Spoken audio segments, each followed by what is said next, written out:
Ako ang inyong Lolo Pael at ito ang aking kwento.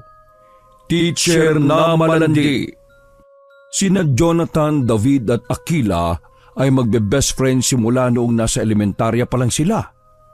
Dahil sa tagal ng pagkakakilala, kaya naman kabisado na nila ang galaw ng isa't isa. Nang tumungtong sila sa high school ay doon nagsimulang magka-developan sina Jonathan at Aquila. Hindi naman tutol si David dahil alam niya kung gaano mapaglaro si Jonathan. Meron kasi silang mga galawan na silang dalawang lalaki lang ang nagkakaintindihan at ni isang beses ay hindi nila ito ibinunyag kay Aquila. Nung mag-girlfriend at boyfriend pa lang sina Jonathan at Aquila, ay pinagsasabihan na ni David ang kaibigan na itigil na ang makamundo nitong ginagawa. Madalas nilang mapagtalunan yon dahil nakukonsensya si David at naawa para sa dalaga. Tol, pinayagan na nga kitang sumama sa akin kapag nagbabar dahil may tiwala si Aquila sa akin na hindi ka gagawa ng masama kahit wala siya. Kaya sana itigil mo na yung ginagawa mong paglalandit, pakikipagtalik sa ibang babae. Hindi ka ba nakukonsensya? Tol, pagbigyan mo na ako. Hindi ko naman kasi magagawa kay Aquila yung ginagawa ko sa ibang babae. Nirerespeto ko siya kasi mahal ko siya. Kung totoong mahal mo si Aquila, hindi mo gagawin yun. Sa tuwing nagbabar na lang tayo palagi ka na lang may inuuwing babae. Oh, ba't naman ikaw? Pre, single ako. Hindi katulad mo. Meron ka ng girlfriend. Kung gusto mong magpatuloy sa ginagawa mo, makipag-break ka muna kay Aquila. Kung alam ko lang na ganyan ang gagawin mo, hindi ko na dapat siya pinaubaya sa iyo Pasalamat na lang talaga dahil mahal ka ng tao at best friend na talagang tingin niya sa akin. Simula nang mapag-usapan nila ang tungkol sa ganoong bagay, ay sinikap naman talaga ni Jonathan na umiwas sa tukso.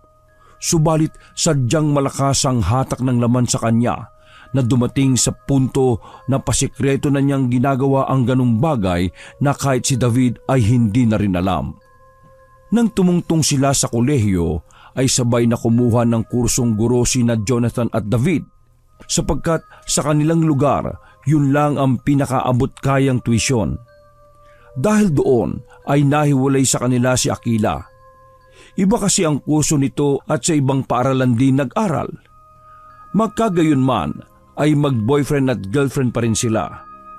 Isang taon pagkalipas nilang makagraduate, nang ganap ng guro sina Jonathan at David, pati may sapat ng ipon na pera, ay inaya na ni Jonathan ang dalaga na magpakasal. Hindi naman tumanggi pa si Aquila dahil matagal na talaga niyang inaasam-asam na mapakasalan ng lalaking pinakamamahal niya. Kaya nang dumating ang araw ng kasal ay ito ang pinakamasayang tagpo sa buhay ni na Jonathan at Aquila. Masaya rin si David para sa kanilang dalawa. Congratulations sa inyong dalawa. Promise, sobrang saya ko na makita kayong dalawa na kinakasal. Masaya man ang mukha subalit sa loob-loob ng binatang si David ay medyo nasasaktan pa rin siya dahil gusto niya rin ang babae. Mas masaya kung siya ang pinakasalan ni Aquila at hindi ang best friend nila. Salamat, best man. Tol, akala ko hindi ka makakapunti. Buti na lang nakauwi ka. Oo nga. Nako, naglulupasay na nga yan si Jonathan nung nagrason-rason ka nung nakaraan Tumawa lang ng tipid si David bago muling tumugon. Kung di lang talaga, naayos na maaga yung mga papel ko hindi talaga ako makakauwi na maaga. Kasi may sorpresa ako dito sa kumpare kong to Tila nagningning naman ang mga mata ng bagong kasal habang hinihintay ang sasabihin ni David. Good news, tol. Kasi lipat na ako ng paaralan. Doon na rin ako magtuturo sa eskwelahan kung saan ka nagtuturo. Wow! Putik ka! Yun pala yung inaayos mo Congrats! Buti makakasama na ulit kita. Namiss kitang loko ka Pagkatapos ng mga kulitang yon, ay saglit na iniwan ni David ang mag-asawa dahil naging abala pa to sa pangungumusta ng iba pang bisita. Nagmasid-masid lang si David sa buong reception at pagkagat ng dilim habang pinagmamasdan niyang magkakasiyahan ng mga bisita ay nanatili lang si David sa kinauupuan. Hindi siya masyadong nagiinom ng alak dahil ayaw niyang magpakalasing. At sa kakaikot niya ng tingin, ay hindi niya sinasadyang mahagip na mga mata si Jonathan na pansamantalang iniwan ng misis nito sa pwesto nila. Napansin niyang may kinausap na babae ang kanyang best friend hanggang sa pagkalaon ay pasimpleng nawala ang dalawa sa gitna ng kasiyahan. Anak ng teteng oh, Jonathan naman. Napailing siya sa pagkadismaya sapagkat alam niya ang ganoong galawan ng kaibigan. Medyo bata-bata naman ang dalagang nakausap nito na nasa edad 25 pa lang. Hindi may tatanggi na makisig talaga si Jonathan at matinik sa mga babae, lalo na at isa na siyang ganap na guro na para sa ibang kababaihan ay plus point. Wag dito, tol. Please. Ay naku, mali sana yung iniisip ko. Habang napapatapik ng noo ay nagpalinga-linga si David sa paligid hanggang sa mapansin niya si Aquila na parabang hinahanap sa mga nagsasayawang tao ang kanyang asawa. Dahil doon ay napakuyong kamay ang 34 binata kasunod ng pagtayo sa kinauupuan. Nang hakbang na siya para sundan ng best friend, ay nakita naman siya ni Aquila at tinawag. David, nakita mo ba si Jonathan? Sabi niya sasayaw lang daw siya. Iniwan naman ako mag-isa. Hindi kagad nakaimik si David. Iniisip niya muna kasi ang idadahilan at ayaw niyang biglang madula sa mga sasabihin. Baka nagbanyo lang. Kausap ko siya kanini. Masakit na daw yung tiyan eh. Gusto mo tawagin ko? Yes, please. Para naman hindi ako lonely doon sa pwesto namin. Sige. Maiwan na muna kita ah. Medyo nasisiyar na rin kasi ako eh. Ay, thank you. Kasi baka tawagin na rin kami mamaya magda-dance-dance pa kami. Kagad na ngang hinanap ni Jonathan ang best friend hanggang sa marating niya ang isang tila abandonadong storage room. Madilim sa may bahaging yon at halatang bihira lang ang taong mapadako lalo na kapag ganong oras sapagkat nakakatakot ang setup ng lugar. Hindi naman siguro sila pupunta rito. Napakamot ng ulo si David at pasimpleng nagmatsyag-matsyag sa paligid. Pagkatapos noon ay tumalikod na siya para bumalik sa kasiyahan subalit muling napalingon ng binata matapos makarinig ng may hinang halinghingan. Hindi siya maaaring magkamali sa boses na kanyang narinig, kaya naman maingat siyang naglakad pabalik sa abandonadong lugar. Nang makita niya ang isang maliit na sirang bintana, ay unti-unti siyang dumungaw roon dahilan para mas lalong lumakas ang naririnig niyang mga ungol na tila ba nasasarapan. Hindi nga siya nagkamali sa nakita sapagkat naroon nga ang matalik niyang kaibigang si Jonathan na nakikipagtalik sa dalagang kausap nito kanina. Todo bigay pa ang dalawa sa paggiling na halatang halata ang pagkahayok sa laman. Hindi tuloy alam ni David kung anong mararamdaman nang makita niya ang dalawa. Sa kabilang banda ng utak niya ay namiss niya ang ganong gawain. Subalit ang maalala ang kanyang best friend na sa mismong araw ng kasal ay nagtataksil sa asawa ay bumugso ang galit sa kanyang dibdib. Nangya ka, Jonathan. Akala ko nagbago ka na. Sa mismong kasal niyo pa ni Aquila, pinairal mo pa rin niyang kalandian at kahayukan mo sa laman. Ay naku ka talaga. Habang titig na titig sa mga nangyayari ay hindi maiwasang mapasigaw sa isipan ang binata sa sobrang galit. Nangya ka, Jonathan. Hindi ko papalampasin to. Binabastos mo na ng harapan ng asawa mo eh. Nang pakiramdam niya ay matatapos na ang dalawa sa ginagawa nilang kalaswaan, ay napailing na lang siya at nagmamadaling umalis sa lugar na yon nang hindi gumagawa ng kahit na anong tunog o ingay. Pagbalik niya sa kasiyahan, ay kaagad lumapit si Aquila para muli siyang tanungin. Natagal lang kayata. Nakita mo ba yung asawa ko? Baka tawagin na kami maya-maya eh. Hindi kaagad nakaimik si David. Nagpunas lang siya ng muka dahil sa tensyon matapos ang nasaksihan. Hindi niya rin alam kung magsasabi siya ng totoo sa best friend na babae. At dahil sa ayaw niyang sirain ang mood ni Aquila, kaya nag-isip na lang siya ng ibang dahilan. Medyo masakit pa raw yung tiyan niya eh. Pero pabalik na. feeling ko nakailang dumi yun eh. Sabi ko ba naman kasi wag siyang masyadong makakain ng kung ano-ano eh. Yan tuloy, nadali. Tumawa ng pilit si David bago muling nagsalita. So, ano? Doon na muna ako sa table ko ha. Kasi baka tawagin na kayo dyan at magpakasaya kayong dalawa. Enjoy your night! Oo naman no. Ikaw din ha. Hihintayin ko na lang din si Jonathan doon sa pwesto namin. Enjoy! Hindi pa naman halos natatapos magsalita si Akila ay dumating na nga si Jonathan na nakangisi pa sa asawa. At paglapit ay bigla nitong pinupog ng halik ang babae. Ano, namiss mo ba ako, asawa ko? Pagkasabing yon ay pinisil ni Jonathan ang ilong ng kanyang asawa na tuwang-tuwa at walang kamalayan na harap-harapan siyang tinatarantado. Napailing na lang si David pagkakita sa best friend at pagkatapos noon ay dismayado siyang lumayo sa dalawa. Nasa lubong niya pa ang babaeng katalik nito kanina na sinamaan niya ng tingin. Habang nagpapatuloy ang kasiyahan ay nakamasid lang si David sa bagong kasal. Masama ang tingin niya kay Jonathan dahil habang nakikita niya to ay naaalala niya ang nangyari kanina. Wala ka talagang pagbabago. Sumobra ka na. Hindi ko pinaubaya sa iyo si Akila para tarantaduhin mo siya ng ganito.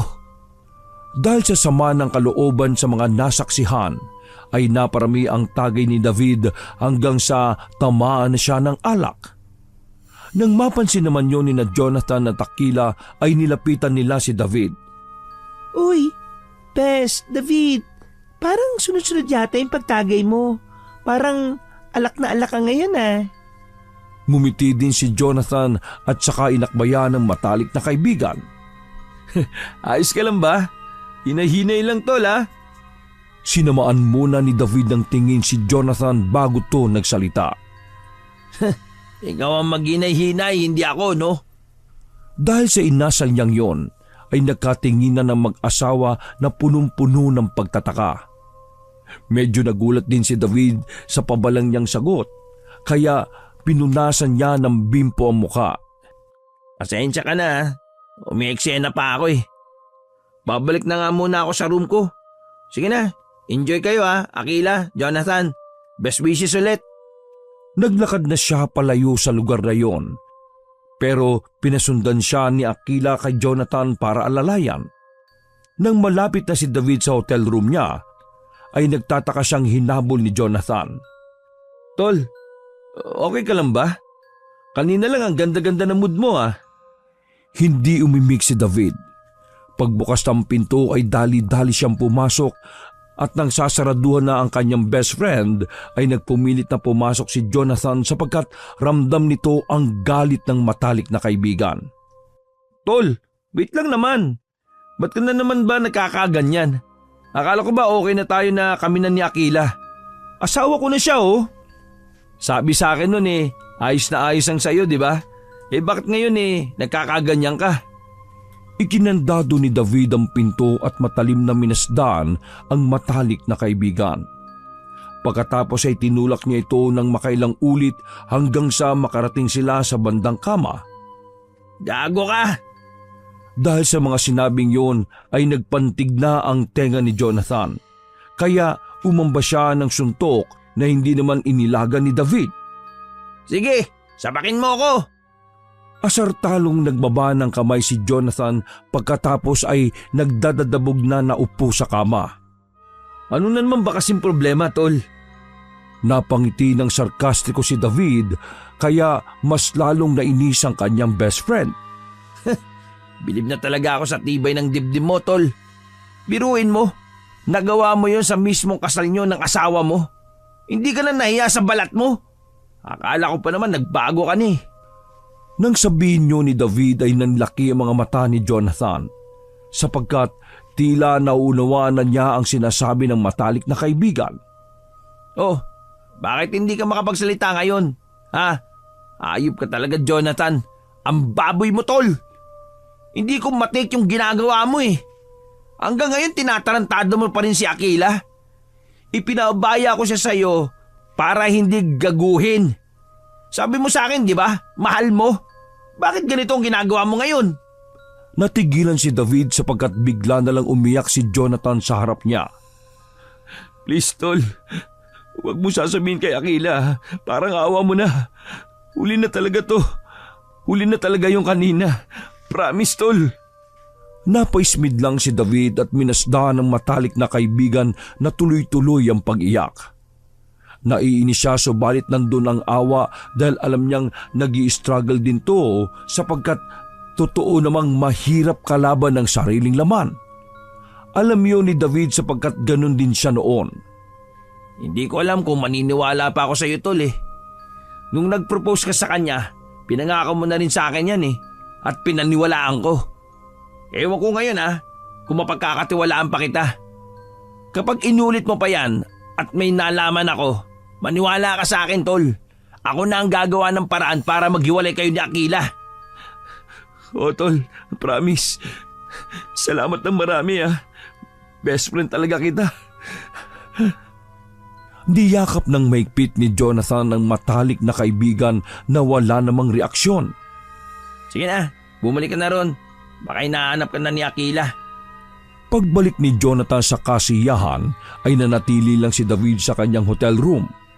Nagtambay siya sa maliit na balkonahe at tinanaw mula roon ang mga nagkakasiyahan. Habang nagpapapalit-palit siya ng tingin ay hindi maiwasang mapabaling ang atensyon niya sa mag-asawa. Umiling siya matapos makita si Jonathan na parang walang nangyari. Sa asta nito ay parang walang ginawang kalokohan. Napaisip tuloy si David at biglang napapangako sa kanyang sarili na hinding-hindi niya gagawin ang kawalang hiyaang ginawa ni Jonathan dahil ayaw niyang sakta ng damdamin ng magiging asawa niya. Nang matapos na ang kasiyahan ay nag-uwian na ang mga bisita. Nanatili naman sa lugar ang iilang malalapit na kapamilya at kakilala katulad ni David. Makalipas ang ilang pang araw. Pagkatapos ng kasal ay balik sa normal ang lahat. Natapos na rin kasi ang honeymoon at leave ng bagong mag-asawa. Alas 8 ng umaga ay maagang nagpunta si David sa bahay ng mag-asawa. Nagpasama kasi si Jonathan sa eskwelahan dahil ito ang mas nakakaalam ng pasikot-sikot doon. Tol, salamat pala ulit kasi alam mo na, hindi mo ako sinumbong. Huwag kang pakampante, tol. Dahil unang-una, hindi ko yung ginawa para isalba ka. Ngayon magkakasama na tayo sa iisang school. Mag-ingat-ingat ka sa mga kilos mo. Babantayan kita, tanda mo yan. Kapag nalaman lamang ko na marami kang kalandian dito, mata mo lang ang walang latay. Napangiti ng pilit si Jonathan bago akbayan ng matalik na kaibigan. Promise, tol. Sinabi ko naman sa iyo, di ba? Huli na yon nung gabing nakita mo kami. Hindi na talaga mauulit yung pangako. Ayusin mo lang talaga. Dahil sa susunod, hindi na ako magdadalawang isip na banggitin yon kay Akila. Napakamot ulo na lang si Jonathan bago ibahin ang usapan. Ay, siya nga pala. May tutuluyan ka na ba rito? Sabi sa akin ni Akila nabanggit mo nga ro na naghahanap ka ng maupahan kasi ginagawa pa yung bahay mo. Oo. Medyo nahihirapan nga ako Kung sa bayan naman ako uupa, medyo malayo sa school. Di kung gusto mo, tol, sa bahay ka na lang muna hanggang matapos lang yung bahay mo. Ano, cool ka ba ron? Di na, nakakaya naman. Makakaistorbo pa ako. Ayaw mo nun, para at least magkakasama ulit tayong tatlo. Malalaman mo pa yung mga galaw ko para naman mabalik ko yung tiwala mo, tol. Sige na, pumayag ka na. May isa pa namang kwarto ron Doon ka na lang muna. Ipapalinis ko yung bukas. Napakamot ulo si David habang nakatingin sa matalik na kaibigan. Maganda rin naman kasi ang naisip nitong ideya kaya sa huli ay napapayag na rin siya. O sige, magbabayad na lang ako ng pang-upa. Para ka namang others yan Saka na natin pag-usapan yan kapag pauwi na. Sa ngayon, magpunta muna tayo sa faculty para mapakilala kita sa mga co-teachers natin. Matapos nilang magkasundo ay nagtungo na nga ang dalawa sa faculty room at doon ay formal siyang nagpakilala sa ibang guro. Ayon sa head faculty ay hindi lang pala si David ang bagong guro sa paaralan. Hindi lang pumunta ngayon ang kasabayan niya dahil mayroon pa itong inaasikaso. Hindi na natanong na magkaibigan kung babae o lalaki ang isa pang bagong guro dahil nagmamadali na rin sila. Pasado 6:30 ng gabi ay nakauwi na nga sila. Sumama si David sa bahay ng matalik na kaibigan para pag-usapan ang tungkol sa paglipat niya ng tirahan. Nasabi nga ni Jonathan sa kanyang asawa na pansamantalang sa kanila muna manunuluyan si David hanggang sa matapos lang ang bahay nitong ipinagagawa. Naku, walang problema no. Kahit ngayon pwede ka na matulog dito eh. Natuwa nga talaga ako nung nalaman kong sa same school na kayo magtuturo. At least, meron nang titingin sa iyo, Jonathan. Kasi baka mamaya ay nang bababae ka na rin sa school ha. Nako, isumbo mo kagad sa akin yan, David ha. May pagkalandi-landi pa naman yan kahit kay lalaking tao. Dahil sa sinabing yon ng babae ay nagkatinginan na lang ang dalawang lalaki at hindi na nakaribat pa. Iniba na lang din ni David ang usapan dahil nararamdaman niyang na-awkward si Jonathan sapagkat guilty siya sa sinabi ng asawa. Kukunin ko na lang yung mga naiwan kong gamit. Okay lang ba? Sure tol. Gusto mo bang samahan kita? Hindi, no need na. Ako nang bahala. Kagad na nagbiyahe si David papunta sa bahay niya at kumuha ng ilang gamit. Naabutan niya ang caretaker nila roon na si Manang Maring at Manong Efren. Nagmano kagad ang binata pagkakita sa mag-asawa na eksaktong nagsusunog ng gulong sa bakuran. Natakip ilong ang binata kasabay ng pagkunot ng noo. Ang baho naman ng sinusunog nyo, Manong Efren, Manang Maring. Gulong mo ba yan? Tumango ang Ginoo kasunod ng pagbuka ng hinihit-hit nitong tabako. Panlaban yan sa mga masasamang elemento, David. Lalo na ngayon, may mga kakaibang eksena na naman dito sa lugar natin. Napakunot noo ang binata na tila nalilito sa mga sinasabi ng Ginoo. Pero hindi na lang niya pinansin ang mga sinasabi nito. Manang, magsasara na po ba kayo? May kukunin lang po ako sa kwarto ko, mga gamit. Aba, may nahanap ka na palang maupahan. E di, madalang ka na lang pupunta rito anak. Kapag weekend po at walang pasok sa school, dito ako maglalagay para ma-check na rin yung mga pinapaayos. Okay naman ng mga nag-aayos. Ang hindi okay yung mga nangyayari dito sa lugar natin. Napakunot noon na naman si David sa sinabing yun ng Ginoo. Hayaan mo na muna yang si Efren. Kunin mo na yung mga kukunin mo sa kwarto mo para makauwi ka na ng maaga sa tutuluyan mo. Huwag kang magpapaabot ng malalim na gabi ngayon sa daan, David, ha? Ganun na nga ang ginawa ng binata. Nang makumpleto na niya ang mga kagamitan ay lumabas kaagad siya ng bahay tangan ang maleta. Paglabas niya ay naroon pa rin sa bakuran ang mag-asawa na tila hinihintay na maupos ang pinaniningas nilang gulong. Alis na po ko. Baka ngayong Sabado na ako bumalik kaya iiwanan ko na lang muna kayo ng panggastos. Naglabas ng pera ang binata at inabot ito kay Manang Maring na nagpasalamat naman sa kanya pagkalaon. Basta po kung merong problema ha, kontakin niyo lang po muna ako. Medyo magiging abala lang ako ngayon dahil unang araw ko sa paaralan. Mag-iingat ka. Magdala ka lagi ng rosaryo at magdasal. Opo, mag-iingat po ako. O sige po. Katulad ng sinabi ni Manang Maring mo, huwag mong kaliligtaan na magdasal. Makakatulong yun pantaboy ng mga masasamang elemento, lalo na ngayon dito sa lugar natin. Kalat na sa bayan, may paggala-gala na aswang. Napangiwi naman ng binata dahil sa sinabing yon ng Ginoo, pero hindi niya ipinahalata rito. Doon niya na lang na-realize na wala na nga pala siya sa syudad, kaya mas uso ang ganoong klase ng mga kwento. Laking probinsya man ay hindi ganoon masyadong naniniwala si David sa mga aswang dahil wala pa naman siyang nakikita nito simula pa noong bata. Maraming mga kwento-kwento pero lahat yon ay halos labas-pasok lang sa kanyang tenga. Sige po, mag-iingat po ako. Kayo rin po matulog na po kayo. Alis na po ako, Manang Maring, Manong Efren. Habang nagbabiyahe pabalik sa bahay ni na Jonathan at Takila ay hindi maiwasang maisip ni David ang tungkol sa mga sinabi kanina ni Manong Efren. Gaano nga kaya katotoo yung mga aswang? Ay nako, ano ba itong mga sinasabi ko?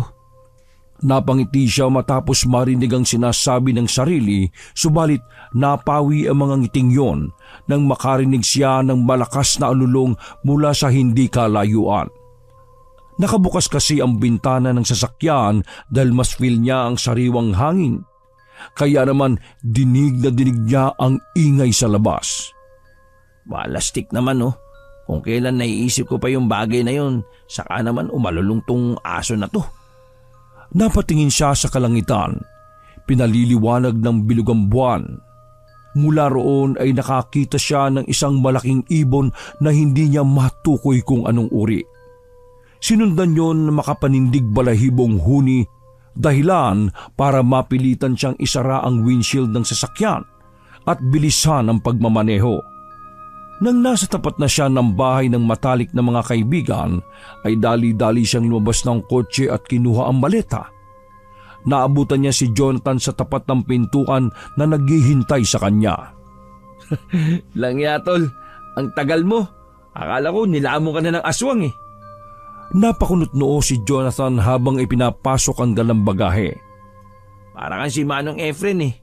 Mga mukha kayong aswang. Pero ikaw, aswang ka talaga kasi mahilig ka mang aswang. Gagi ka naman. Marinig ka ng asawa ko, ano ka ba? Eksaktong pagkasabi noon ni Jonathan ay ang pagdating ng babae na halatang katatapos lang mag-shower. Nandiyan ka na pala, best. Saka bumaling si Akila sa kanyang asawa. Ilak mo na yung mga pinto at bintana para makatulog na tayo. Best, basta huwag ka lang mailang at feel at home ka lang ha. Huwag na rin kayong lalabas-labas kapag hating gabi na. Wala ka na sa city, nasa province ka na ulit. Marami rito mga unexplained things kaya please lang, be careful ha. Sige, no problem. Good night sa inyo. Kagad na nagtungo si David sa silid na pinagamit sa kanya. At habang inaayos ang ilang kagamitan ay narinig na naman ng binata ang nakakakilabot na alulong ng aso mula sa hindi kalayuan. Uso alulong dito eh, no? Napakamot ulo siya at dahil doon ay napilitan siyang isara ang bintana at hawiin ang kortina paloob. Pagkatapos noon ay itinuloy na niya ang pagsasalansa ng mga gamit sa available na aparador. Maya-maya pa ay nakaramdam na ng antok ang binata, kaya hindi na niya tinapos ang pagliligpit ng mga damit. Iniwan na lang niya sa maleta ang natitira pa at nahiga na siya habang nakatingin sa puting kisame. Sana maging maayos ang first day ko sa school. Yun lang po, Lord. Good luck sa akin. Pati sana tumino na talaga yung best friend ko. Sige Lord, good night po. Pagpikit ng mga mata ay tinangay kagad ang diwa niya hanggang sa makatulog siya na mahimbing. Kinabukasan, dahil nasa car wash ang sasakyan ng mag-asawang Jonathan at Akila, kaya naman sinabay na lang din muna sila ni David sa kanyang kotse. Eksakto naman na pupunta sila ng bayan para mamili ng mga dapat nilang bilhin. Nang nasa pamilihang bayan na ang tatlo, ay nahagip ng kanilang mga tenga ang usapan ng iilang taong nagkukumpulan. May nabalita kasing dalawang lalaking taga-deliver ng mga karne ang namatay at naaksidente habang papunta sa pamilihan. Ayon pa sa mga nag-uusap, ay parehong wakwak daw ang tiyan ng dalawang lalaki, kaya hinala ng mga tao ay hindi ordinaryo ang pagkamatay nito. Pagbalik ng magkaibigan sa sasakyan ay hindi napigilan ni Jonathan ang magsalita. Aswang na naman. Mukhang wrong timing ang pagbabalik mo dito, tol ah. Napakunot lang ng noo si David bago tumugon. Takot lang ng aswang sa akin, tol. Ang mga taga-probinsya talaga, no? Masyadong creative. Ang lalakas ng imagination. Lalo na pagdating sa mga ganyang kwento. Wow parang di laking probinsya ka magsalita. Nakarating ka lang ng syudad eh. Feeling city boy ka na ha? Dahil sa sinabing yon ni Akila ay nagtawanan na silang tatlo. At habang nagpapatuloy ang kulitan nilang magbe-best friend ay eksakto naman na napadaan sila sa pinangyarihan ng aksidente. Nakapwesto lang ang truck ng karne sa isang gilid na hindi naman napano, subalit ang mga tao mismo sa loob ng sasakyan, ang driver at pahinante ay duguan at wala ng buhay. Nahagip na magkakaibigan ang itsura ng unahan ng truck at base sa nakasaksihan nila ay dumanak nga ang dugo doon. Grabe naman pala yung nangyari, no? Napatakip ng bibig si Akila habang ang dalawang lalaki naman ay nagpatuloy lang sa pagtanaw sa pinangyarihan ng krimen. So, sa tingin mo tol, hindi pa rin ba totoo ang aswang? Nagkibit balikat ang binata bago nagtuloy-tuloy sa pagmamaneho. Hindi natin alam. Alay natin. Yung gumawa niyan siya mismo ang nagpakalat na may aswang o kung ano-ano pa. Mga bata pa tayo, uso na yung aswang pero ni isang beses ba nakakita na kayo? Ngayong medyo advanced na ang sibilisasyon, imposible naman na hindi pa yan sila nakikita. Maliban na lang talaga kung hindi sila totoo at gawa-gawa lang ng utak ng tao. Hindi na nakipag-argumento ang mag-asawa. Dumiretso na lang sila sa lugar na pupuntahan ni Akila at nang maihatid na ito ay rumekta naman ng dalawang lalaki sa school dahil may meeting sila saglit. Nang nasa faculty room na sina Jonathan at David ay naabutan nila ang isang mayuming dalaga. Kasing tangkad nilang magkaibigan. Malamlam ang tila nangungusap ng mga mata. Mahaba ang pilik mata. Matangos ang ilong. Mapupula ang pisngi at labi. Itim na itim ang kulay ng buhok at sexy. Kagad nilingon ni David ang matalik na kaibigan kaya nakita niya kung paano to pasimpleng napadila at napalunok ng laway. Sa inis ni David ay pasimple niyang binangga si Jonathan at binulungan. Tol, kakapromise mo lang sa akin Yung tingin mo na naman dun sa babae. Ano ka ba? Mayos ka nga. Tumawa ng pilit si Jonathan habang napapakamot ng ulo. Ikaw naman, hindi siya pamilyar kaya kinikilatis ko lang. Siya siguro yung bago, no? Bago pa matapos sa pagsasalita si Jonathan ay nagdatingan na ang iba pa nilang kasamahan, kaya hindi kagad nila nakumpronta ang magandang dalaga. Narinig pa nila ang tsismisa ng ibang co-teacher patungkol nga sa namatay na taga-deliver ng karne. At katulad nilang magbe-best friend ay nagtatalo-talo rin ng mga to kung sino o ano nga ba ang totoong pumatay sa dalawang lalaki. Habang nakikinig si David ay napapailing na lang siya sa mga co-teacher at sa tuwing masusulyupan niya si Jonathan ay nagiinit ang kanyang ulo dahil sa mga tingin nito sa bagong babae. Maya-maya pa ay nanahimik ang lahat nang dumating ang head faculty at opisyal na ipinakilala ang bagong babae at co-teacher nilang si Sylvia. Pagkarinig nila sa mahining boses ni Sylvia ay parang nanlamig ang buong katawan ni David at Jonathan. May kakaibang hatid na kilabot ang boses ng babae na nanunood sa kaibuturan ng kanilang kalamnan. Nang matapos na ang meeting ay pinauwi kagad ng head faculty ang mga guro para makapag-prepare na sa Monday. Pinag-ingat din ng lahat dahil nga sa nangyaring pagkamatay ng dalawang lalaki na nagdi-deliver ng karne sa pamilihang bayan. Habang pauwi ang magkaibigan ay hindi maiwasan mapag-usapan nila ang tungkol kay Sylvia. Tol, eto huwag ka magagalit sa akin Napansin mo ba kanina nung nagsalita si Sylvia? Nagtayuan talaga yung mga balahibo ko sa katawan Kakaiba yung boses niya. Parang nang-aakit. Napakunot noo ang binata bago masungit na nilingon ang matalik na kaibigan. Nalilibugan ka lang kaya ka ganyan. Sinasabi ko sa iyo tol kapag hindi ka umayos, i-expose talaga kita kay Akila. Ito naman, wala ka bang pakiramdam? Kaya siguro hindi ka pa nagkaka-girlfriend no? Naudlot na si Jonathan sa pagsasalita sapagkat sinama na siya ng tingin ni David. Pagkalaon ay muling huminahon ang mukha nito at nagsalita. Pero totoo yung sinabi mo. Kinilibutan nga rin ako kanina Ang lambing kasi sobra ng boses niya to the point na para na siyang nangaakit. Oh, tama ako, di ba? Basta, iba yung aura niya. Ang astig. Pero promise, cross my heart, hindi ako maaakit sa kanya kahit anong gawin niya. Promise ko yan, tol. Hindi ako magpapalandi sa kanya. Talaga ba? Pero sa bagay, hindi ka nga magpapalandi pero ikaw ang lalandi sa kanya. Naantala na ang kwentuhan nila dahil sa mga umpukan ng tao na naman mula sa bukana ng nag-iisang sementeryo sa lugar na yun. Mayroon din daw kasing nakitang bangkay doon na inuuod at umaalingaso na dahil lagpas 3 araw na palang naroon. At halos kapareho lang din ng mga nagdi-deliver ng karne ang ikinamatay nito. Wakwak din ang tiyan. Grabe yung mga nangyayari ngayon Parang sunod-sunod naman yata. Dapat magparonda na sila sa buong lugar natin para mahuli na kung sino man yung gumagawa niyan. Yung aswang, mahuli na sana yun. Aswang talaga. Baka may mga rebelde sa lugar na to na nagpapalaganap ng ganyang kwento para hindi matuntun sa kanila yung mga atensyon ng tao.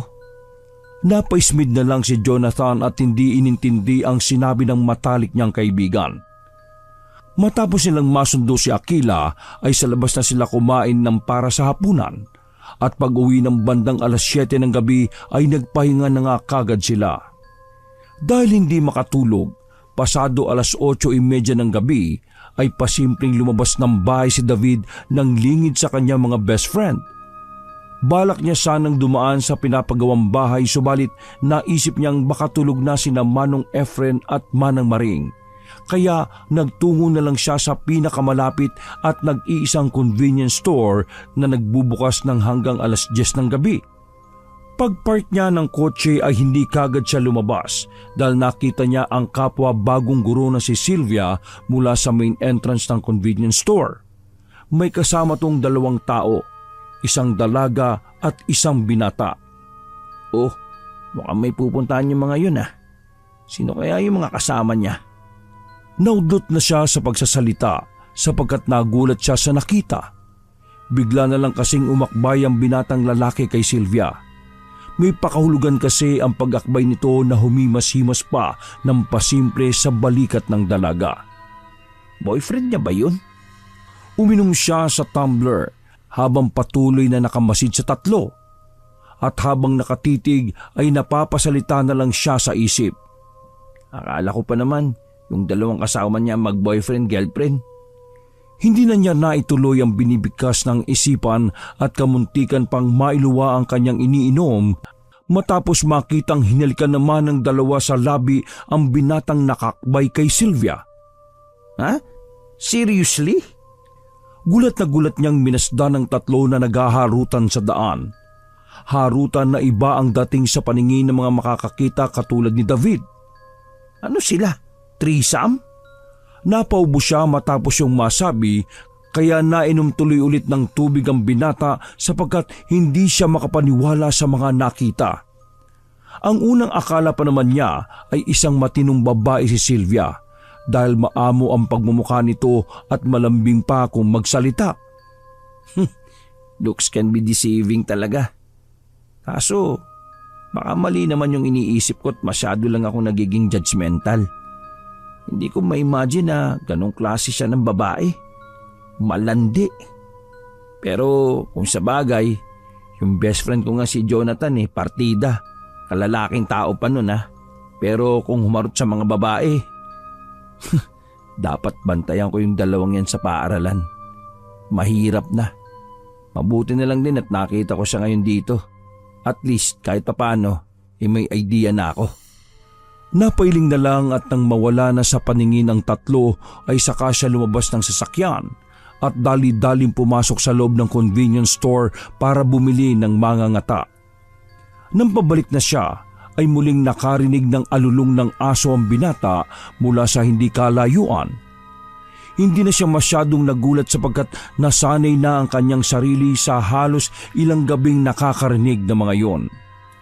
Sumagi lang sa isip niya ang sinabi ni Manong Efren at Manang Maring na kapag may mga umaalalong na aso nga raw ay tsak na mayroong mamamatay. May point naman sila eh. Kasi lately, ilan din yung nabalitaan naming nakitang patay. Pero natural nang may namamatay ng tao sa araw-araw eh.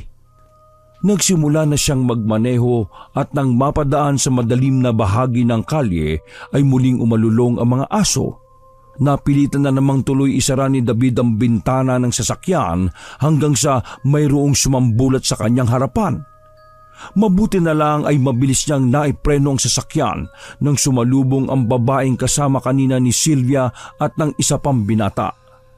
Hindi nag-alinlangan lumabas si David ng sasakyan para tulungan to matapos makitang namumutla at umiiyak sa takot. Puno rin ng galos ang dalaga at tila ba nawawala sa sarili. Oh, ano nangyari? Nasaan ang mga kasama mo? Umiyak lang ng umiyak ang babae na tila ba takot na takot pa rin kaya isinakay na kagad to ni David at nagmaneho sa direksyong pinanggalingan nito sa pag-asang makikita sina Sylvia at ang binata. Hindi nga siya nagkamali. Nakita niya si Sylvia na puno rin ng gasgas at tumatakbo sa kanilang direksyon matapos makita ang ilaw ng sasakyan. Kabado niyang hinintuan ng dalaga at kagad bumaba ng sasakyan. Bilis, sakay na! Sumakay nga rin sa loob si Sylvia at tinabihan ng dalagang kasama nito kanina sa kaniyakap dahil nanginginig na yun sa takot. Ano bang nangyari? Nasaan yung kasama niyong lalaki kanina? Kagad ipinaliwanag ni Sylvia ang mga nangyari habang tila nahimatay naman na ang kasama niyang dalaga sa tindi ng tromang dinanas nito. Pagkatapos noon ay nagtungo sila sa pinakamalapit na police station para mag-report ng nangyari. Nang magtanong ang mga pulis ay si David na ang pansamantalang nagpaliwanag sapagkat nanginginig na rin sa takot si Sylvia. Nasa convenience store po ako kanina. Bago ko pumasok, nakita ko po silang tatlo na masayang magkakasama. Tapos, nung pauwi na po ako, yung dalagang nasa kotse ang una kong nakita bago mawalan yun ng malay. Tapos, tinaka ko yung pinanggalingan nila hanggang nakita ko po itong si Sylvia. Co-teacher ko po siya. Mga bagong grupo kami sa 2nd antas. Tumingin muna ulit si David sa nanginginig na dalaga bago magpatuloy ng pagkukwento. Hindi ako nagkakamali, ang kwento nitong si Sylvia. Nagkukwentuhan sila at masayang naglalakad nang makarinig sila ng alulong ng aso. Pagkatapos po nun, hindi na nila alam ang nangyari kasi may bigla daw humatak sa kasama nilang lalaki. Kaya nagkanya-kanya na sila ng takbo.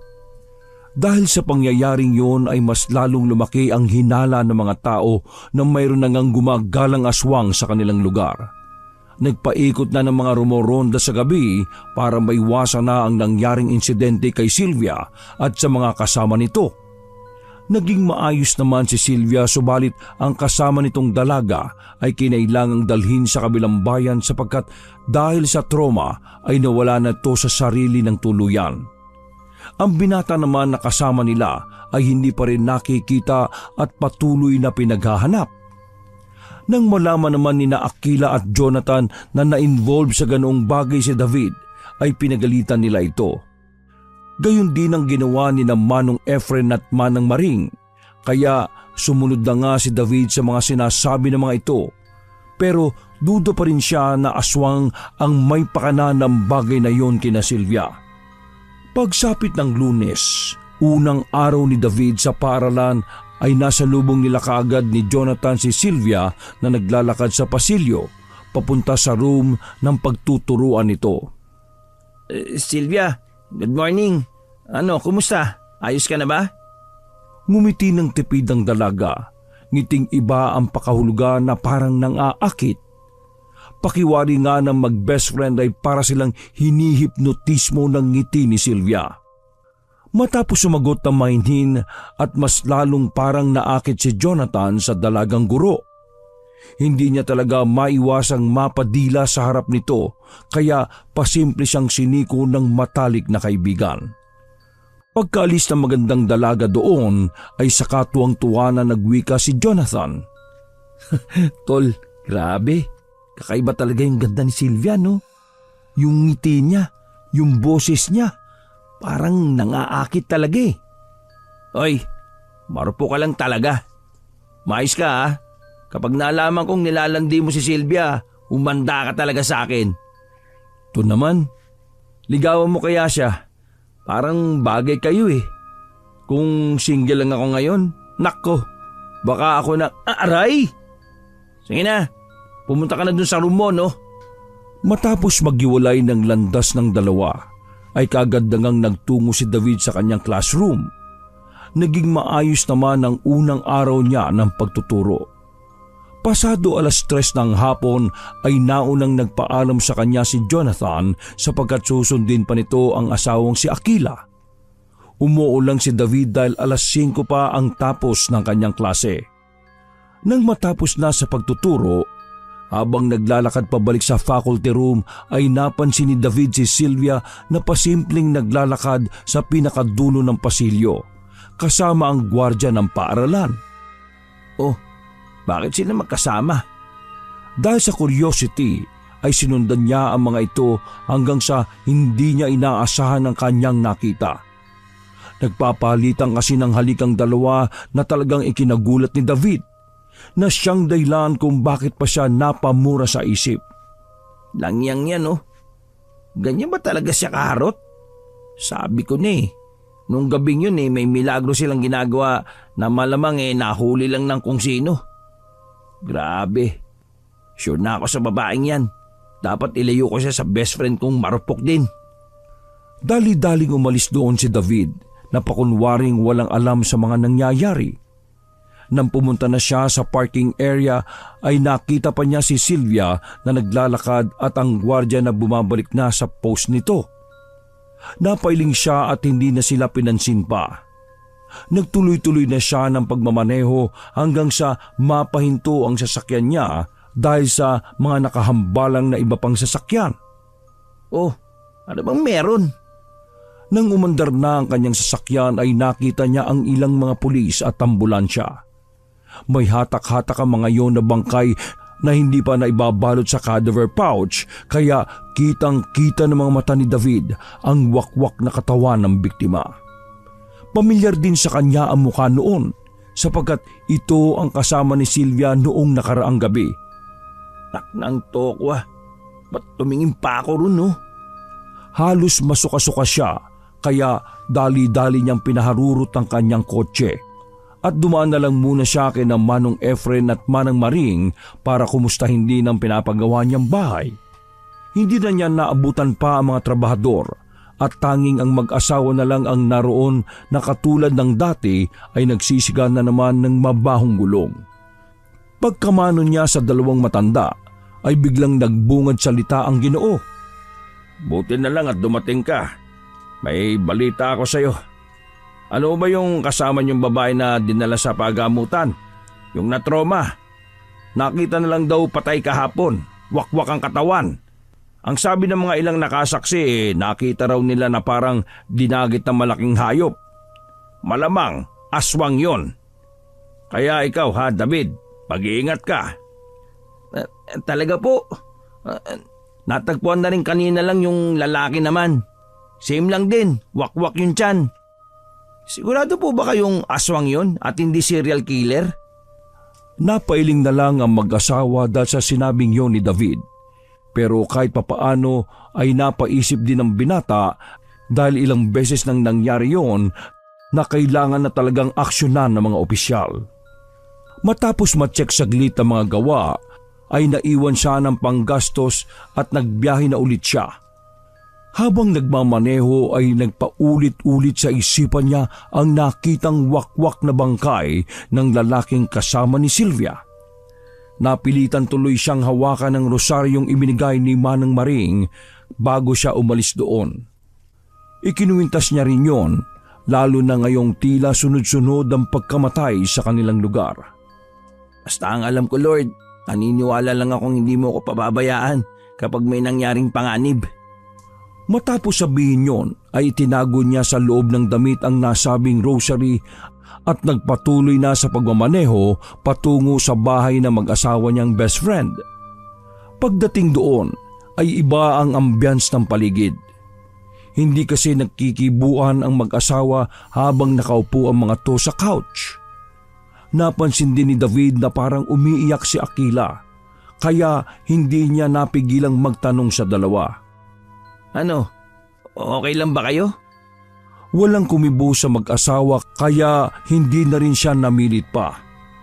Marahan na lang na naglakad si David papunta sa kanyang silid tulugan hanggang sa marinig niyang humahagulgol si Akila. Dahil doon ay natigilan siya at napaharap sa babae. Sinulyapan niya rin si Jonathan na nakatingin na rin sa kanya at halos hindi maipinta ang kalungkutan ng mukha. Anong nangyari sa inyong dalawa? Bakit hindi mo tanungin yung magaling na lalaki na yan? Napulunoklaway si David sapagkat may ideya na siya sa posibleng pagtatalo ng mag-asawa. Pero hindi naman siya masaya na nag-aaway ang mga ito. Bakit hindi ka magsalita, Jonathan, ha?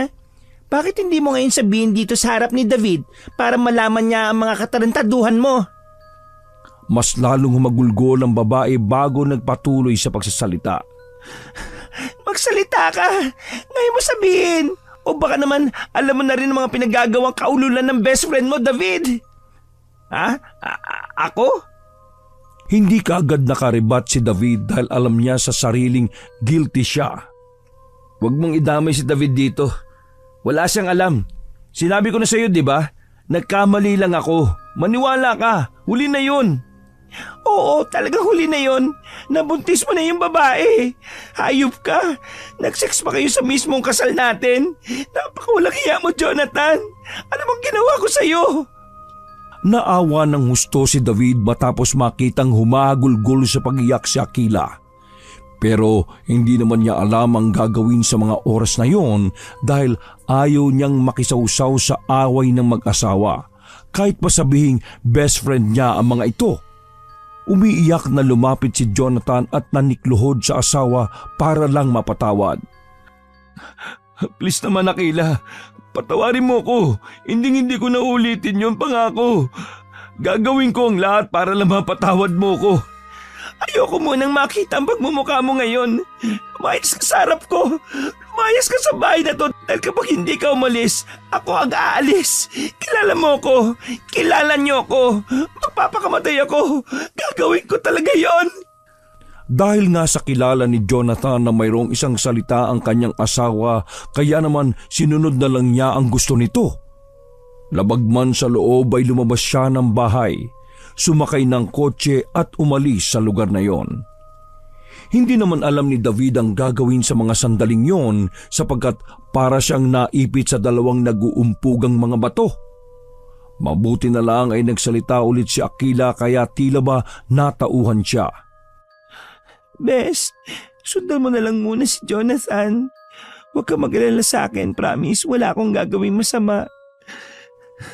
Galit na galit ako sa kanya ngayon dahil sa mga nalaman ko pero ayaw ko may mangyaring masama sa kanya sa kalye. Lalo na't may mga kakaibang nagaganap ngayon. Tumango muna ang binata bago nagwika sa matalik na kaibigan. Sige, Akila. Susundan ko siya. Huwag ka mag-alala. Walang mangyayaring masama sa kanya. Katulad ng bilin ni Akila ay sinundan na nga ni David si Jonathan. Hinanap niya to sa mga lugar na posibleng mapuntahan subalit hindi niya natagpuan ng matalik na kaibigang lalaki. Nang tila mawawalan na siya ng pag-asa, pasado 7:30 ay napadaan siya sa tapat ng paaralang pinagtuturuan nila at doon nga ay nakita niya ang kotse ni Jonathan na nakapark sa loob. Nagpark na lang siya sa labas sapagkat hindi niya makita ang gwardiya na nakapost doon. Nakabukas din ang maliit na gate kaya pumasok na lang kaagad si David. Bakit dito ka pa talaga pumunta, Jonathan? Buti na lang wala yung babaeng nandito. Natigilan siya pagkakita kay Sylvia na kasama na naman ng gwardiya. Mabuti na lang ay nakatalikod ang mga to sa kanya kaya hindi siya nakita. Langyang yan. Speaking of the devil talaga. Grabe, ganitong oras pa talaga sila gagawa ng milagro. Kakaiba talaga yung Sylvia na yun ha. Mabilis subalit maingat siyang naglakad papunta sa faculty room para i-check doon ang matalik na kaibigan. Hinayaan na lang din niya si Sylvia at ang gwardiya sa kung anumang kamunduhan ang gagawin ng mga ito. Naabutan niya si Jonathan na nakayukod sa desk nito at umiiyak ng tahimik. Aminado si David na naiinis siya ng gusto sa ginawa nitong panloloko kay Akila. Gayunpaman ay hindi siya natutuwa sa mga nangyayari sapagkat alam niyang mahal na mahal ng dalawa ang isa't isa. Marahan siyang lumapit at saka hinimas-himas ang likod ng matalik na kaibigan upang kahit papaano ay mapagaan ang loob nito. Ang tanga-tanga ko, tol. Hindi talaga ako nag-iisip eh. Dapat talaga hindi ko na ginawa yung bagay na yun. Tama ka. Tinarantado ko si Akila kaya deserve ko to. Pero mahal na mahal ko siya, maniwala ka sa akin. Napabuntong hininga si David habang nakikinig sa sentimiento ng matalik na kaibigan. Pagkalaon ay kinuha niya ang isa pang swivel chair at naupo sa tabi nito. Paano ba niya nalaman? Kaya niya pala ako pinasundo kanina. Pumunta roon yung babaeng nakasiping ko nung kasal namin. Buntis daw siya eh. Paano na to, tol? Ayoko maghiwalay kami ni Akila. Kakakasal lang namin, hindi ko kaya. Mamamatay ako. Mas mabuting mamatay na lang ako kapag ganito. Gusto na ring umiyak ni David sa mga sandaling yon. Tol, hindi ko rin alam kung ano masasabi ko pero ayusin niyo to hanggat maaari. Huwag na kayong pumayag na masira to ng basta-basta. Kakakasal niyo lang eh. Anong gagawin ko? Nakabuntis ako dahil sa kalandian ko. Naturingan pa naman akong teacher. Bakit ko ginawa yun sa asawa ko? Dinabog-dabog ni Jonathan ang kanyang desk na pinigilan naman ni David sapagkat alam niyang bukod sa kanila ay may ibang tao pa sa loob ng paaralan. Hindi masusolve ang problema mo ng ganyan lang, no? Tumayo ka dyan, tol. Doon na muna tayo sa bahay dahil hindi maganda magstay dito. Alam mo naman ang panahon ngayon, marami ng patayan. Mas maiging mamatay na nga ako eh. Natigilan sa pagsasalita si Jonathan matapos nilang makarinig ng malakas na hiyaw ng isang lalaki. Pamilyar ang malaking boses na yon kaya agad napadungaw si David sa pintuan ng faculty room. Si Manong Guard ba yun? Napapunas luha tuloy si Jonathan sa kasinundan ng matalik na kaibigan na nakatayo sa tapat ng pintuan. Nagpatuloy naman ang gwardya sa paghiyaw na parabang nahihirapan at nagmamakaawa. Si Manong Guard nga yun. Nasaan ba siya? Tumakbo na kagad si David papunta sa pinanggalingan ng ingay. Kaya naman halos naudlot na ang sinasabi ni Jonathan. Wala sa sarili lang niyang sinundan ng matalik na kaibigan. Habang papalapit sila sa pinanggalingan ng paghiyaw at paghingi ng saklolo ay mas lalong lumakas ang boses. Mas tila tumitindi rin ang paghihirap nito. Sinundan pa yun ng malakas na alulong ng mga aso mula sa hindi kalayuan. Kaya biglang nagkatinginan ng mag-best friend. Iisa kasi ang pumasok sa kanilang isipan. Nang marating nila ang pinanggalingan ng ingay ay tumambad sa kanilang paningin ang duguang gwardya na unti-unti nang humihina ang boses at naghihingalo na rin.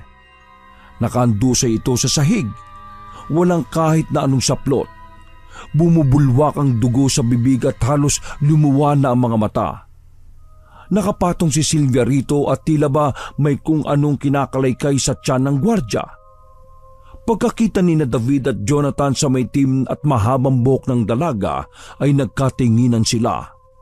Kasunod noon ay sumulyap naman ito sa kanila habang inunguya ang lamang loob ng gwardyang naghihingalo na. Ngumiti si Sylvia sa kanila habang ang mga dugo at ilang parte ng karne ng kaawa-awang gwardya ay nagkalat na rin sa katawan niya at sa sahig. Aswang ka? Pagkasabing yun ni Jonathan ay tila ba nanlamig ang buong kalamnan ni David. Simula sa talampakan ay mabilis na gumapang ang nakakakilabot na lamig na yon paakyat sa kanyang mga tuhod. Nanginginig siya dahil doon at pagkalaon nang umakyat sa tiyan niya ang umuusbong na takot ay para siyang nasuka subalit pinilit niyang pigilan. Ngumiti na naman sa kanila si Sylvia. at pagkadaka ay mayroon na naman itong hinugot na lamang loob sa kaawa-awang gwardya na tuluyan ng nawalan ng buhay. Pagkakita ni David na puso ng gwardya ang hawak ng babae ay tuluyan na siyang naduwal. Wala namang pakialam sa kanila si Sylvia. Para lang tong batang takam na takam sa karne ng tao habang sarap na sarap ding ninunguya ang puso ng gwardya. Nagsimula naman bumilis ang tibok ng puso ni David na parabang may mga umusbong na malilit na dagang tila nagkakarerahan at gustong lumabas. Nang tuluyang maabot ng matinding nerbiyos ang kanilang batok ay hindi na siya nakakilos pa. Namanhid ng tuluyan ang buo niyang katawan at ang ulo niya ay tila parang lobo na gustong sumabog dahil sa mga nasaksihan. "Aswang ka nga, Sylvia! Ikaw ang aswang!" Humalakhak ng parang demonyo ang dalaga kaya nagtalsika ng mga dugo-dugo at ilang piraso ng karne na nasa bibig nito. At habang nanginginig na nakatitig sa dalaga, ay unti-unti namang sumagi sa alaala ni David ang mga nangyari noong gabing iniligtas niya ito.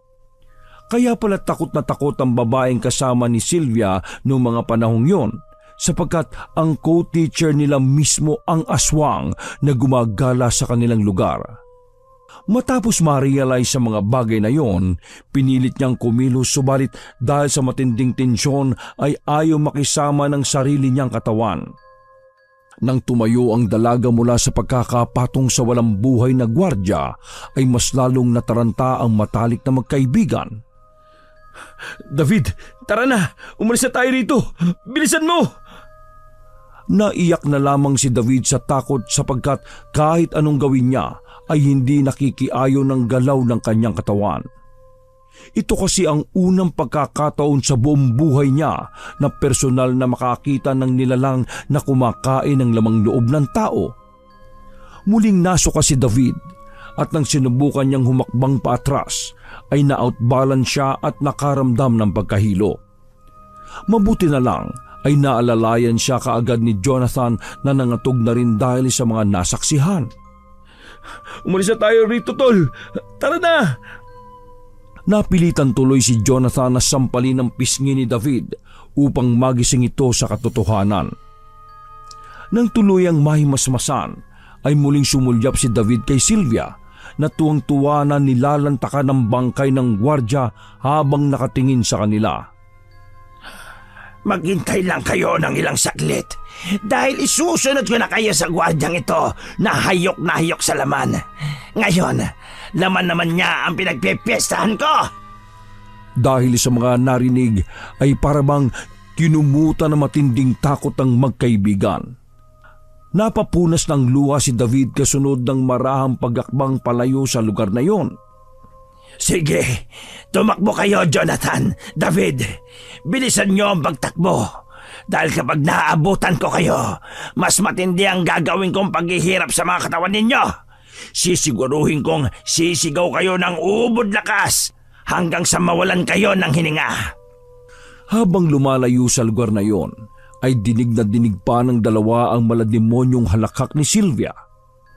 Halos madapa-dapa ang magkaibigan habang papunta sa kanilang mga kotse. "Nasaan yung kotse mo?" Nasa labas yun eh." "Tol, tumakbo ka na ron! Bilisan mo! Bubuksan ko lang yung gate!" "Tol, wag na tayong maghiwalay. Doon na sa kotse ko." "Hindi pwede! Dapat may makaligtas sa atin! Bilisan mo na bago pa yung magpunta rito!" Sa sobrang nerbiyos ay napaluhan na lamang si David at napapiga na lang ng buhok habang nanginginig na tumatakbo papunta sa kanyang sasakyan. Pagpasok niya sa loob ay hindi niya halos may sentro sa susian ng sasakyan ng susi dahil sa sobrang pangangatog. "Langyan naman oh, makisama ka naman." Eksaktong pag-engine on niya at pagbukas ng ilaw ng kotse ay tumapat yon sa gate kung saan naroroon si Jonathan na unti-unting binubuksan yon. Kaya lamang ay nagimbal ng gusto si David nang makita sa likuran ng kanyang best friend si Sylvia na ilang metro na lang ang layo. Jonathan, bakit mo ako ngayon nilalayuan? Kung di ko pa alam, napapadila ka pa sa tuwing nakikita mo ko. Alam naman nating lahat na hayok ka sa akin. Mas lalong nataranta si Jonathan kaya binilisan niya pa ang pagbukas ng gate. Si David naman ay hindi alam ang gagawin ng mga sandaling yon kaya sinigawan niya ang matalik na kaibigan. Jonathan! Tol! Takbo na rito! Bilisan mo na! Langya naman tara na! Bilis naman! Nangako pa naman ako kay Akila! Tara na! Kahit anong sigaw at pakiusap ni David sa matalik na kaibigan ay hindi na siya nito pinakikinggan. Nang tuluyang mabuksan ni Jonathan ang malaking gate ay tumalikod na siya para tumungo sa kanyang sasakyan. Subalit sa kasamaang palad ay nasa harap na niya ang babaeng aswang. Humahalakhak ng humahalakhak si Sylvia bago maigpit na yumakap kay Jonathan na pinilit namang makipagpambuno, subalit hindi na niya nagawa. Kinagat na kasi siya ng babae sa leeg at mabilis na sumirit ang napakaraming dugo mula roon. Tol, David, takas na. Sabihin mo kay Akila na mahal ko siya. Ikaw nang bahala. Nanginig ang katawan ni Jonathan subalit pinilit pa rin itong makakawala kay Sylvia na unti-unti nang nagbabago ng anyo habang sinisipsip ang napakaraming dugo na parang uhaw na uhaw. Ang tuwid at ang itim na itim nitong buhok ay unti-unting kumulot. Kumulubot din ang balat nito kasabay ng pangingitim. Naglagutukan ng mga kalamnan nito na unti-unting nag-uumbukan. Kitang-kita ni David kung paano humaba ang pangil ni Sylvia. Nangitim din ang mga mata nito at mamilog na parang sa uwak. Lumubog ang ilong, tumulis ang tenga at bumondat ang tiyan. Naging isang ganap na aswang na nga ang dalaga habang nakayapos ng mahigpit kay Jonathan at sinisipsip ang dugo. Langya naman! Jonathan! Nakita pa niyang pumalagpalag si Jonathan subalit tuluyan na tong nawalan ng buhay nang biglang baliin ni Sylvia ang leeg nito. Narinig pa ni David ang paglagutok noon kaya napapikit na lang siya at napaiyak. Kasunod noon na isang malakas na halakhak ang ginawa ng aswang. Naghahalo naman ang emosyon ni David dahil doon. Matinding galit, takot at awa para sa matalik niyang kaibigan. Ang sama mong aswang ka! Ayop ka! Humalakak lang ng malakas ang aswang na parang hindi siya napansin at pagkatapos noon ay sinimulan nitong lantakan ng katawan ni Jonathan. Hindi naman pinalampas ni David ang pagkakataong yon. Habang abala ang aswang sa katawan ng matalik niyang kaibigan, ay ibinuhos niya ang buong galit sa pagtodo ng makina ng sasakyan. Ayop ka! Papatayin kitang aswang ka! Mabilis niyang ipinaharurot ang sasakyan papunta kay Sylvia hanggang sa matamaan ito. Magkahiwalay na tumalsik ang aswang pati ang bangkay ni Jonathan. At nang makita ni David na marahang tumayo si Sylvia, ay tinodo niya ulit ang makina at walang pag-aalinlangang binunggo ang aswang na nakapikit sa unahan ng sasakyan. Mamatay ka ng aswang ka! Salot ka! Hindi na niya halos natapos ang sinisigaw sapagkat nabundol na sila ng puno ng akasya. Tumama ang ulo nito sa manibela pero sinikap niya pa ring makalingon sa kaharap. Pagkakita niyang nakaipit na roon ng aswang, ay iginiit niya pa ang kotse hanggang sa umusok na ito ng tuluyan. Nang umabot na ang harapan ng kotse, ay marahan siyang lumabas doon at gumapang palayo hanggang sa tuluyan itong sumabog. Ang huling natatandaan na lang ni David ay gumapang siya palapit sa bangkay ng matalik na kaibigan at nang mahawakan niya ang kamay ni Jonathan ay tuluyan na siyang nawalan ng malay tao. Isang araw ang lumipas bago tuluyang magising si David sa isang pribadong ospital ay hindi siya kaagad kinausap ng mga opisyal sapagkat wala pa rin siya sa wisyo. Ilang araw pa ang lumipas. Bumuti-buti na ang kanyang lagay at doon na nga naikwento kay David ang lahat ng mga nangyari pagkatapos ng insidente. Kumusta na po si Akila? Nagluluksa pa rin dahil sa nangyari. Biruin mo, hindi sukat akalain ng lahat na yung bagong guro pala ang aswang. Kailan daw po ba ako makakalabas? Kailangan kong mapuntahan si Akila para madamayan. Sinaway siya ng matandang babae at mahinang pinalo sa kamay. Tumigil ka at magpagaling ka muna bago lumabas dito. Maganda ka rin dahil kakausapin ka ng mga opisyal. Laganap na ang kwento pero itinatanggi yon dahil ayaw nilang masira ang eskwelahan. Sigurado din naman akong maintindihan niya ni Akila dahil nagpapagaling ka pa. Napabuntungin na nga ang binata bago malungkot na humarap sa kausap. Ang bilis ng pangyayari. Hindi ko sukat akalain na mamamatay yung best friend ko. Natigilan siya at tahimik na napaluha. Mabuti na lang at namatay na yung aswang na yun. Napakawalang hiya niya. Yun nga ang isang problema, anak. David. What do you mean po? Napatay na naman si Sylvia. Nakita ko siyang nasunog kasama ng kotse. Kasi wala namang nakitang katawan niya roon. Nanlaki ang mga mata ni David sa kanyang narinig kaya halos gusto niyang bumangon sa higaan at umalis sa lugar na yon pagkatapos ng mga nalaman. Paano po ninyo nalaman na ang malanding teacher na yon ng aswang kung di nila na-recover yung bangkay ni Sylvia? Nung i-rescue ka raw, yun raw ang binabanggit mo nang napatay mo ang aswang at nasunog mo. Pero nang maapula ang apoy, wala naman na silang na-recover na katawan.